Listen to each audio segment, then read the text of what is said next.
আমার একার বিরুদ্ধে তো 600-র উপরে মামলা। আমি এত মার্ডার করে ফেলেছি নাকি? আওয়ামী লীগ অগণিত নেতাকর্মী কারাগারে বন্দী, মিথ্যা মামলা দিয়ে হয়রানি।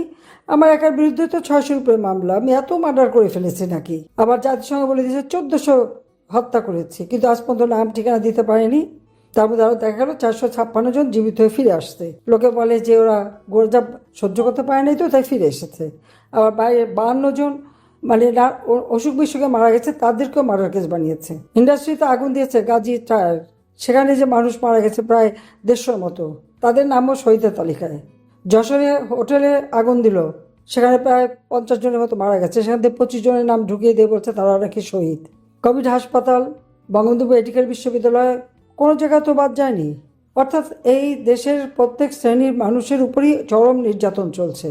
বিদ্যুৎ ঘরে ঘরে দিয়েছিলাম, আজকে বিদ্যুৎ নেই। কথা বলে কি বিদ্যুৎ উৎপাদন করবার কয়লা বা এলএনজি অথবা ফার্নেস অয়েল যা যা দরকার সেগুলো কিনতে পারছে না, কিন্তু প্লেন কিনবে। আমরা জানি এই প্লেন কেনার মধ্যে দিয়ে খুব বড় অঙ্কের কমিশন খেতে পারবে, সেই জন্য সিদ্ধান্ত নিয়ে গেল। এখন গ্রেনেড তারিখ এসে সেই বিদ্যুৎ কেনারও সিদ্ধান্ত নিয়েছে। অর্থাৎ প্লেন কেনার সিদ্ধান্ত নিয়েছে, বিদ্যুৎ দিতে পারে না, প্লেন কেনার সিদ্ধান্ত নিয়েছে। বিদ্যুৎ যেখান থেকে আমরা কিনতাম সেখানে একটা পেমেন্টও দিচ্ছে না।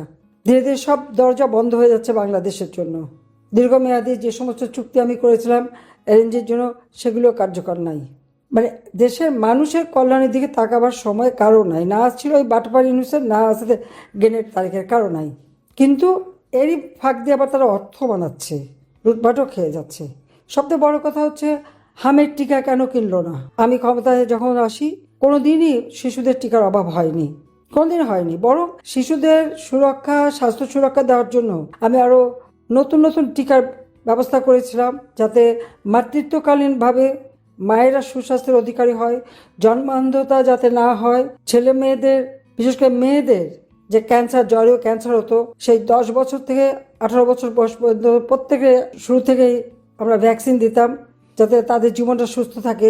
ছোট্ট শিশু প্রতি হিসাব করে করে কার কতটা ডোজ দেওয়া দরকার, ঠিক সেইভাবে প্রত্যেকটা ক্ষেত্রে সেই ম্যানেঞ্জাইটিস থেকে শুরু করে সবগুলি টিকা আমরা নিয়মিত দিয়েছি। আমরা কখনো ফেল করিনি। কোভিড-19-এ আমরা যে বিনামূল্যের টিকা দিলাম, টেস্টিং করলাম, পৃথিবীর কোনো ধনী দেশ বিনামূল্যে দেয়নি, কিন্তু আমি দিয়েছি। বাংলাদেশের মানুষের জন্য আমরা করেছি। জনগণের সেবা করাই তো সরকারের দায়িত্ব। আমরা রাজনীতি করি কাদের জন্য? নিজের আখের গোছাতে না। আজকে টিকার অভাবে, টিকা না দিয়ে শত শত শিশুকে মেরে ফেলে দিচ্ছে। বিভিন্ন হাসপাতালে যে কয়টা নাম আসতেছে আমরা সেই কটা হিসাব জানি, কিন্তু ঘরে ঘরে যারা মারা গেছে তাদের হিসাব তো আমরা জানি না। নিজের মধ্যে কে কি করলো না করলো এগুলি বাদ দেন এখন, ও হিসাব পরে করা যাবে, পোস্টমর্টম করার পরে হবে। কিন্তু এখন জনগণের পাশে দাঁড়ান, কারণ এরা জনগণকে পরোয়া করে না। মানুষ থাকলেও বাঁচলো এটা করে না। নাহলে আওয়ামী লীগকে বাদ দিয়ে ইলেকশন করে কিভাবে? আর আওয়ামী লীগকে তারা কিভাবে ব্যান করে? আওয়ামী লীগের নিষিদ্ধ করে কারা? আওয়ামী লীগ জনগণের ভোটে নির্বাচিত। 1949 সালে এই দলটা গঠন হয়েছে কোনো অবৈধ ক্ষমতা দখলকারীর পকেট থেকে না। যেমন বিএনপি, জিয়াউর রহমান একটা খুনি, জাতির পিতা হত্যাকারীর সঙ্গে জড়িত ছিল, হত্যাকারীদের ইন্ডেমনিটি দিয়ে পুরস্কৃত করেছিল।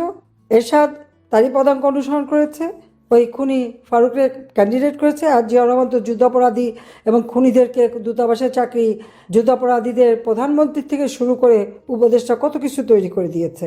খালেদা জিয়া এসে তো তারও এক ধাপ উপরে।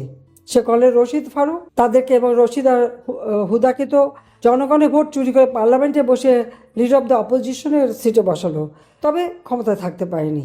1.5 মাসের মধ্যে পদত্যাগে বাধ্য হয়েছিল। 2001-এ গ্যাস বিক্রির 25 টাকা দিয়ে এসেছিল জামাত বিএনপি মিলে। 2007-এ 7 জানুয়ারি ইলেকশন। 2006 সালেরই দেখা গেল 1,23,00,000 ভুয়া ভোটার দিয়ে ভোট করতে যেয়ে এবং এই জঙ্গি, সন্ত্রাসী, বোমা হামলা, গ্রেনেড হামলা, এই নানা ধরনের ঘটনার জন্য তাদের দুঃশাসন, দুর্নীতি, 5বার বাংলাদেশকে বিশ্বের দুর্নীতি চ্যাম্পিয়ন করে জনগণের আন্দোলনের ফলে খালেদা জিয়ার সেই ইলেকশন বাতিল হয়ে গেল। তো আজকে এই পর্যন্তই, কিন্তু প্রশ্নগুলো এখানেই শেষ নয়। এই দেশ, এই রাজনীতি, এটা আমাদের সবার। আপনি, আমি, আমরা সবাই মিলে গড়ে তুলব সচেতনতার একটা মঞ্চ। আপনার ভাবনা, আপনার চিন্তা এবং আপনার মতামত আমাদের দরকার। তাই কমেন্টে লিখে জানান এই মুহূর্তে আপনি কি ভাবছেন এবং আপনি কোন দিকে তাকাচ্ছেন। রিপাবলিক অ্যান্ড পলিটিক্স কেবল খবর বা বক্তব্যের জায়গা নয়, এটা একটা ভিন্ন মতের প্ল্যাটফর্ম। এখানে প্রশ্ন করার সাহস আছে, সত্যের পেছনে ছুটে চলার স্পর্ধা আছে। চ্যানেলটি ভালো লাগলে অবশ্যই সাবস্ক্রাইব করে পাশে থাকুন, কারণ একটা ক্লিকেই হতে পারে হাজারো অন্ধকার ভেদ করে আলো খোঁজা শুরু। ফিরছি পরের পর্বে আরও খোলামেলা বিশ্লেষণ নিয়ে। সে পর্যন্ত সবাই ভালো থাকুন, সুস্থ থাকুন। আল্লাহ হাফেজ।